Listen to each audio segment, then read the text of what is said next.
কেমন লাগছে? এখন তো প্রচুর দায়িত্ব। আমি এখন যেটা মনে করছি বিশেষ করে প্রচুর আহত নিহত, বিশেষ করে নিহতদের তালিকা এখনও পর্যন্ত আপনার পরিষ্কার না। আমাদের দ্রুততম সময়ে আমাদের শহীদদের তালিকাটা তৈরি করতে হবে, তাদের পরিবারকে হেল্প করার জন্য যেতে হবে। আর ঢাকা মেডিকেলের ইমার্জেন্সিতে আপনার নতুন বিল্ডিংয়ে প্রচুর আহত মানুষ, বুলেট লাগা আছে, 6টা বুলেট লেগেছে একটা ছেলেকে, আমি দেখে এসেছি। ওদেরকে দ্রুততম সময়ে আমাদের চিকিৎসার ব্যবস্থা করতে হবে, তাদের কর্মসংস্থানের ব্যবস্থা করতে হবে। কারণ একজন রিক্সাওয়ালাকে, আমি মাত্র ওনাকে কিছু টাকা দিয়ে এসেছি, রিক্সাওয়ালা ওনার পায়ে বুলেট লেগে উনি তো আর কোনো রিক্সা চালাতে পারবে না, তার তো এক কর্মসংস্থানের ব্যবস্থা করতে হবে।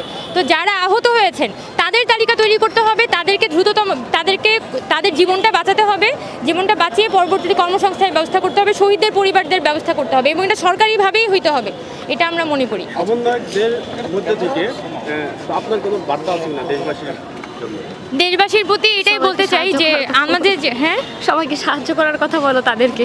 দেশবাসীর প্রতি এটাই বার্তা যে আন্দোলন কোনো একক ব্যক্তিবর্গের আন্দোলন না, এটাকে যখনই আপনি একটা গোষ্ঠীর মধ্যে আন্দোলনকে সীমাবদ্ধ করে আনতে যাবেন তখন কিন্তু গণ অভ্যুত্থান ব্যর্থ হবে।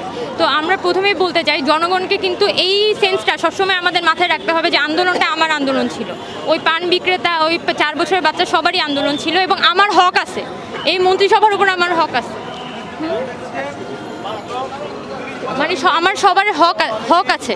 এইটা যখন আমরা নিশ্চিত করতে পারবো এবং আমরা যখন প্রেশার দিতে পারবো যে আমার দাবিটা যাতে আদায় হয় এখান থেকে, তখনই আমরা মনে করি যে এই যে অন্তর্বর্তীকালীন সরকার, সেটার মাধ্যমেই দেশটাকে রিফর্ম করা সম্ভব হবে, তা না হলে সম্ভব হবে না।